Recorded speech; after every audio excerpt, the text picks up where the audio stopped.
Hey, welcome into the After Party, the weekly coaches show following Friday night tailgate party. Now we've brought the party on the road for the playoffs here. We're at Woodville. Joining me now, Coach Rob. Talk to me a little bit just about your first time making it this far in the playoffs. Congratulations. Has it sunk in yet? I mean, we enjoyed it last night. We try to take it 1 week at a time. Yeah, we're very thankful for doing what nobody's ever done in this school before, making it past the second round. That's great. But we like I tell my seniors, they've made a 6-year investment into this program from the time they were in sixth and seventh grade, and the point of that investment is not to get past the second round. It's to play further into December and hopefully have a chance to win a state championship. So.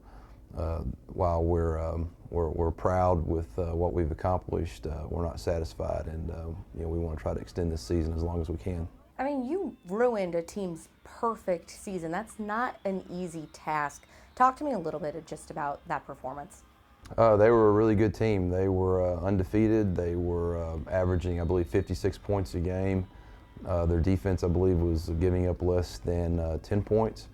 They have a very good coach who's won 2 state championships as a head coach. The last one, he was the head coach in Mineola, and they beat Yoakum, who's coached by my brother. They beat them in the state finals in 2016. So he knows how to prepare a team and get those guys ready. And they had some great talent with their quarterback, running back, and they got a great receiver he's got an NIL deal waiting in his future. He's just a sophomore, and then they had great size. And our kids responded to the challenge, though, and we were a little bit more physical than they were. That's one thing we've been all year on both sides of the ball. I feel like we're a physical football team, and we kind of punched them in the mouth, and that hadn't happened all year. And, caused some turnovers and, wound up winning the game. We're happy about it. It's like a Mike Tyson, Jake Paul kind of fight, just knocking each other out here. Oh, well, that fight was rigged. I mean, we all know that. This one wasn't rigged. This was actually a real fight. This may be like Mike Tyson versus Spinks in '86 or something like that. Very nice. I mean, that physicality, is that something that you guys coach and push on your kids, or is that just reflective of the group of guys that you have right now? It's probably a little bit of both. That's one thing here. My whole time in tenure in Woodville, we've been. If you'd ask anybody, we're a physical football team. I think a lot of it is just the kids we have. Probably has something to do with how we do things. I mean, we don't want to try to be smarter than anybody. We have core values in our program, and number one's being tough. And we sell that from the time that they step into this program as 12 or 13-year-olds, and we've been able to live up to it for the most part. And not only are you guys physical, you have the speed. Talk to me a little bit about your run game. Y'all are not afraid to bolt down the sidelines. You guys are super quick. Talk to me about the run game. Well, I mean, we want to be pretty balanced. One, we have a quarterback that can really throw the ball, and we have excellent receivers that can catch it. And we've actually probably been more apt to throw the ball than run it here, at least recently. And last night we rushed for 401 yards. And I think a lot of it is, we're going to take what the defense gives us, and we have Dustin Barlow, who he's a 240-pound kid. He's got great vision. He is quick for a big guy, and you have that big old head of steam running at you.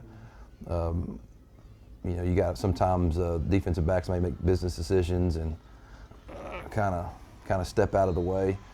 And then you have Zayon Williams that complements him, and Zayon, he's been a 3-year starter for us, very physical running back. He has excellent speed, and then we kind of been holding him back here for a little while. Tavion Hunter, who's been a great defensive end for us for the past 3 years. He started to get some touches last night and is very dynamic with the ball. But then you have Tanner Ledoux, who's gone in and done some good stuff for us in the backfield. And then our quarterback, Luke Babbitt, he's able to pull the ball in some reads and then have some quarterback run game with him. But all of them, they're all kind of different types of runners, and they complement each other very well. But it doesn't matter what kind of running back you have if you're not doing your job up front. And our offensive line, we've got 5 seniors that are really doing a great job, and we've got a couple of them. You got Nick Horn and Wesley Walsh, who those guys started games for us on defense as freshmen, and Wesley's always been a defensive player. Both of them have, Wesley and Nick, and we asked them this year to come up and play offensive line. And you know, sometimes you'd rather play defense because you get your name called on the loudspeakers, but those guys have been unselfish and came up and did a great job for us, along with Lane Ledoux, who's our left tackle, and then Neri Jimenez and Jacob Booth, our center. You wouldn't talk about a run game or a passing game because you got to protect the quarterback. Those guys have really stepped up. Not the biggest guys in the world. Last night we were giving up, I think the tallest one of those guys is about 5'8", and they were, I know on their defensive line last night they were 6'2", 6'5", 6'4", and about 6'2", and we were probably giving up about 20, 30 pounds per man on those guys. But again, just being tough and physical. DeKalb is next on the calendar. I know they have a balanced attack that's really able to score. What do the Eagles defense need to do to kind of take on a team that averages, say, 45 points a game? I don't know a whole lot about them yet. We're still inputting data. I've lived all over Texas, and my dad was a coach. I've literally been everywhere except DeKalb, Texas. It's up west of Texarkana, so I really don't know a whole lot about them. Honestly, just from glancing at them this morning, I think they look a lot like us. Looks like they're going to be, you know, they're going to have some good skill, and they're probably a little bit bigger than we are, but physical and definitely well coached. Yeah. We'll have our hands full. I know, like I said, first time making it this far in the playoffs. I see you have a sign behind you, and it says, "A good coach can change a game. A great coach can change a life."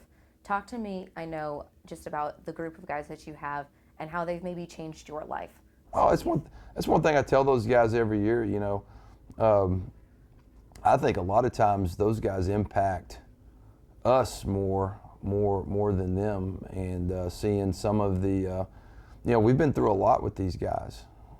We've, up on my wall, we've lost a couple of coaches. We've lost some players. Over the years, and then going through COVID, and then seeing some of the personal struggles that those guys deal with on a day-to-day basis, the resiliency they have, and you know, they really inspire us. But you know, we try to make this much more than winning games. Of course, we believe that's important, but you know, we want them coming out of our program being,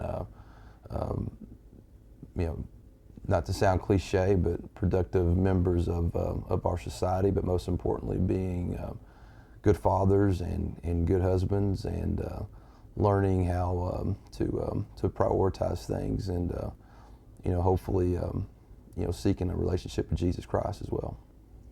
You guys are one of 4 teams from Southeast Texas who are still in the playoffs. Talk to me a little bit about just what that says about the culture you're trying to create here. Well, it's, you know, I talked to people about it before. There's some great programs, and I mean, just great. You know, my dad being a coach, this is the only world that I've ever lived in, and like high school football in Texas. And you have some of the most storied programs in all of Texas: West Orange Stark, Newton, Port Neches Groves. You have and that's like comparable to Odessa Permian and Austin Westlake and places like that. And you know, it's or Corrigan, Camden up the road. I mean, there's a lot of great tradition in this area, and you know, that was one of our goals coming in here is, you know, why not Woodville? And we've played a really tough schedule over the years trying to get to that point, and you know, hopefully now that's going to pay dividends for us. Well, best of luck to you. We're certainly wishing you and all of our teams from Southeast Texas well, and you can catch all of the action on KFDM Sports. Thank you. Go Eagles.